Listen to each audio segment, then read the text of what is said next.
because you can't give a service dog to a veteran, that is still in alcoholism. And within that nonprofit arm, we help veterans get service dogs without having to wait. So the dog literally saved my life.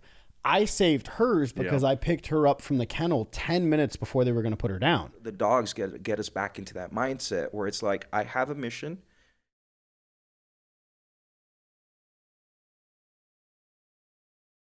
James Martinez, you are a veteran of the United States Army. You were a combat medic in Iraq. You got out of the military. You ended up having some pretty serious struggles. You were a drug addict. You were homeless.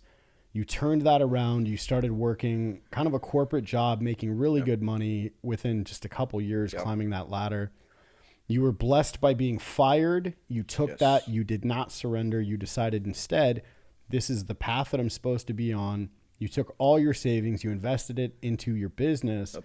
And so now you have Patriot Dog Training and you have Phoenix Legacy Foundation, which is your charity that you actually give service dogs to veterans. Yes. Yeah. And I would like you to tell me about the dog training, the charities, all the different things that you're doing. Yeah. So I'll start in the beginning. As I was struggling with drugs and alcohol, I tried to walk into the VA and get help. And unfortunately, it was one of those things where like, yeah, we got you, but your appointment's in 6 months, right? So I didn't have 6 months at that point in time. So I found a program through a nonprofit that was helping veterans get service dogs, right? And I enrolled in this program. And the really cool thing about it was they said, we'd love to help you with a service dog, but in your condition, we're not giving you shit. You don't deserve a dog right now. You got to go do some work. I really like that, right? Because it forced me to do the work and it gave me a goal. Because you can't give a service dog to a veteran, that is still in alcoholism, that's still in a drug addict, that's still, walking the streets. It's not fair for the dog. Right. So it forces the veteran to do work. I really like that. So I went and did the work, but unfortunately the wait time for that was also like a year and a half, right? And I didn't have that time.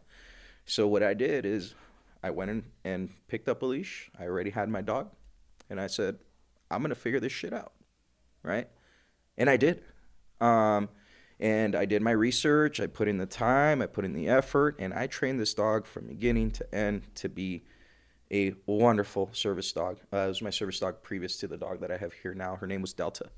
And within that process, I realized how much it was forcing me to be a leader. And here's what a service dog does for a veteran, right?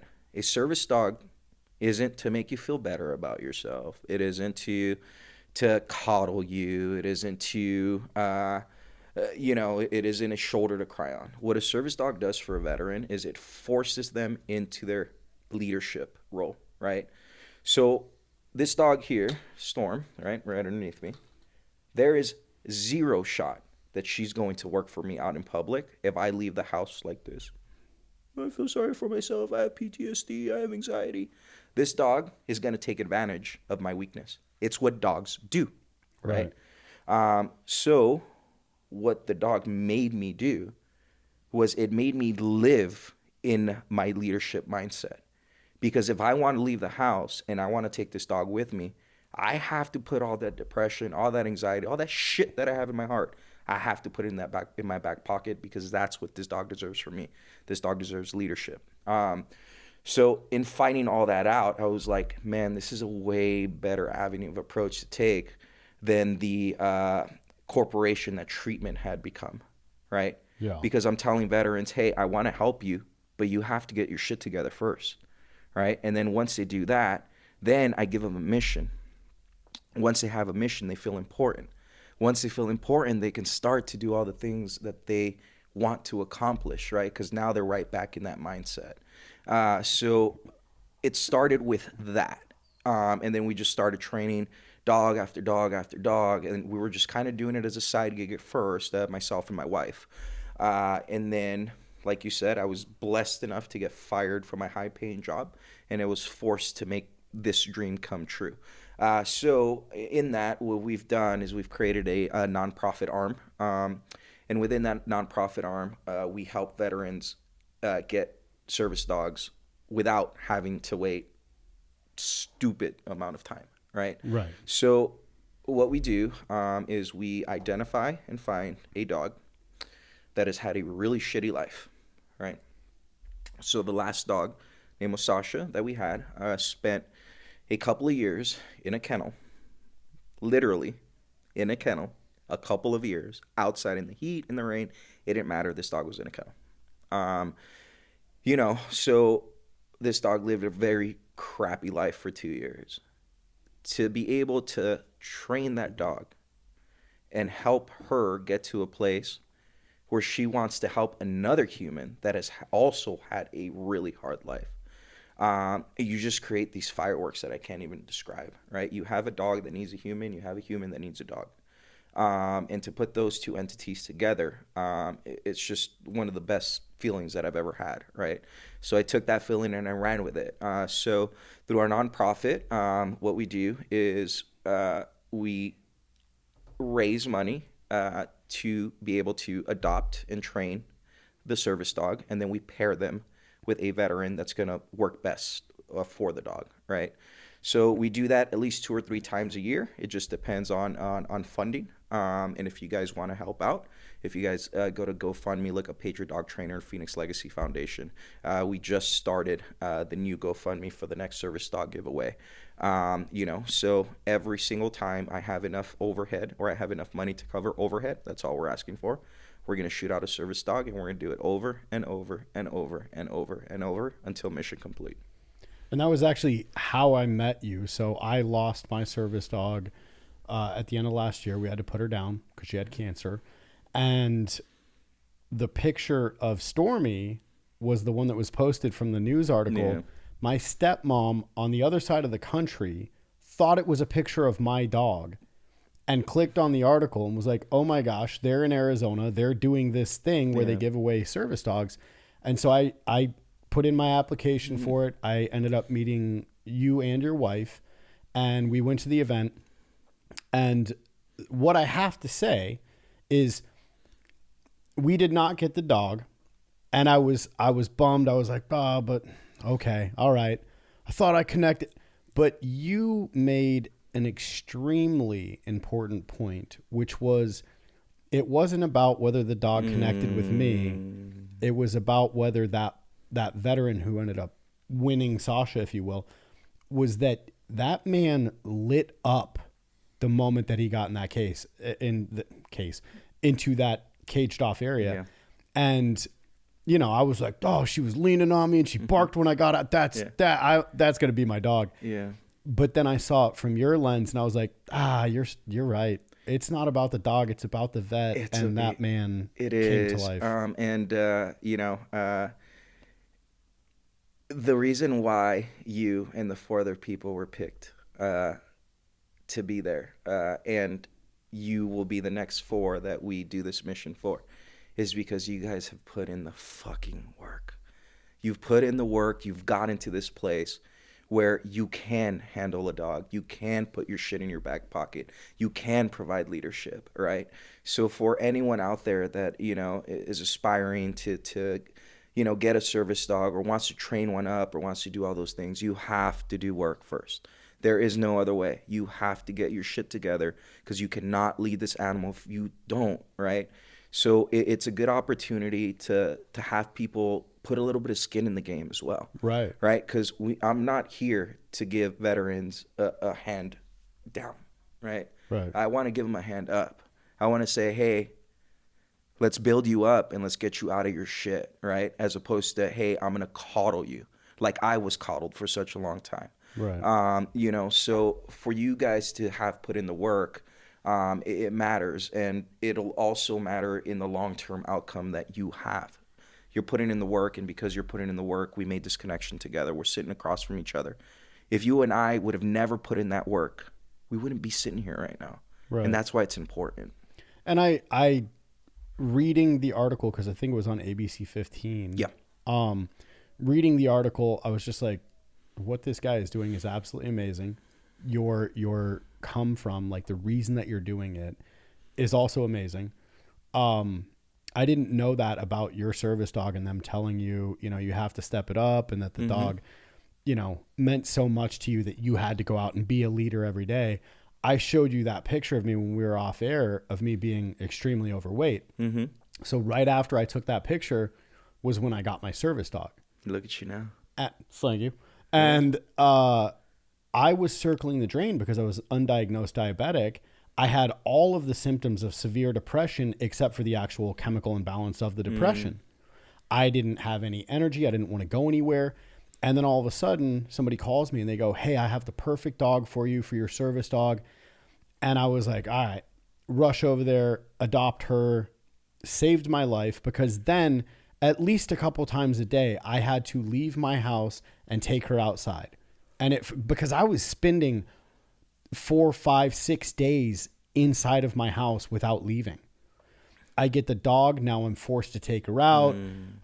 Whatever. I'm up. I might as well take her, you know, out and about. And then I would go and do things. So the dog literally saved my life. I saved hers because I picked her up from the kennel 10 minutes before they were going to put her down. And we just had this amazing symbiotic understanding and love for each other. You saved my life. I saved yours. I know. And, you know, I as well was struggling with that imposter syndrome of, you know, I don't need that service dog. Let somebody who needs her a lot more than me get that service dog. The only reason that I applied was because she looked on that ABC 15 article exactly like my dog. And I was like, all right, it's a message from God. Like, I'm going to flow with this. And I ended up talking with you, and you were like, look, man, things don't happen by chance. They don't. And you're here for a reason. You need to shut down that imposter syndrome stuff about you're not deserving, because you are. And I'm like, yeah, but like, dude, I'm pretty well squared away comparatively. And you're like, right. And so you can take care of a dog. And I was like, That's the point, man. That's the point, right? The point is that you must put in the work. Like, that is the entire point. You cannot get to where you're at without having put in the work. It's impossible, right? So these dogs force us to put in the work because they deserve that from us, right? Who am I to not provide leadership to this dog, right? This dog deserves that from me. She's doing so much for me. You know, she saved my life on multiple occasions, right? Who am I to say, hey, you don't deserve that I lead you, right? So it forces you to lead, man. It forces you to get back in that mindset where it's like, I have a mission, and it doesn't matter how I feel about it, right? When on mission, you lost a guy yesterday, don't fucking matter. You got to go again. There's a mission, period, end of story. That's the most important part. Doesn't matter what you experienced 5 minutes ago, you know? Right. So the dogs get us back into that mindset where it's like, I have a mission, and it doesn't matter, right? So, and I'm glad you brought this up too, to bring it full circle. The gentleman that we picked, for the first time in 5 years, he left his house at night yesterday. For the first fucking time in 5 years, he left his house at night yesterday by himself, right? And well, hold on. Before you go on, take a moment, because that was you. That was you. It's very rewarding, and to hear those things, especially from, you know, someone that's been there, done that, like you, and to have somebody communicate to me how important that is. I think it's just hit me right now for the first time, like how much that meant, right? Because you see the text message, you know, he sent me the text message yesterday. And, you know, obviously, good job, Battle. I'm happy for you, you know, continue mission, continue training, right? But, like, when you actually hear it, like, in person from someone, like, how important that was to you, man. Like, it makes a different impact. It makes me feel good about what we're doing. And it makes me feel like it matters, you know? Well, it does matter. And to that as well, if somebody's moved by this, if somebody wants to donate so that another veteran can get a service dog, you said it's $7,500 to cover the overhead? Overhead. We don't make any profit out of that. If you look at any other nonprofit that provides service dogs for veterans or first responders, that's the amount that they need. You know, so every $7,500 that we get into that account, it automatically goes into the next veteran, right? And right Right. now we have 4 veterans that we've committed to. So for me, I have no option but to follow through for these 4 veterans. Right. Yeah. So if somebody's moved right now, they want to donate Yeah. $100, they want to donate $7,500. Where are they going to do that? So if they Google or if they go to the GoFundMe website and they search Patriot Dog Training or Phoenix Legacy Foundation, either one of those will bring up that account. Okay. How far are you guys away from your next dog? So we just gave away Sasha, so we just resetted the count. So I think we're somewhere around the $800 mark right now. So we have a lot of work to do. Okay. Yeah. And yet, I know you're going to get there because I don't know anything else of you but completing missions. I Right? have no choice, man. And, I committed to you that I would do this for you. And as a man, you have very few things, but your word is one of them. Absolutely. You know what I mean? So I committed to this, and I'm going to do this. This will happen. Period. End of story. Again, it's all about seeing the vision at the end and then working backwards from there. Right. So I know for a fact that I will provide these service dogs, and that's where I'm going to start. Well, I'm excited that people are going to see this podcast and realize, you know what? I'll pitch in $10. I'll pitch in $100, That's all it takes. or they might buy all 4 dogs. How amazing. Living the dream. James, appreciate it, brother. All the things that you're doing for the veteran community are fantastic. Thanks, bro. I'm sure you've probably heard people talking about peptides. It piqued your interest. You looked into it, but you don't know what source to trust. A lot of this stuff is coming out of China. If you're looking for a good quality peptide that's made in the United States, go to helixpure.com.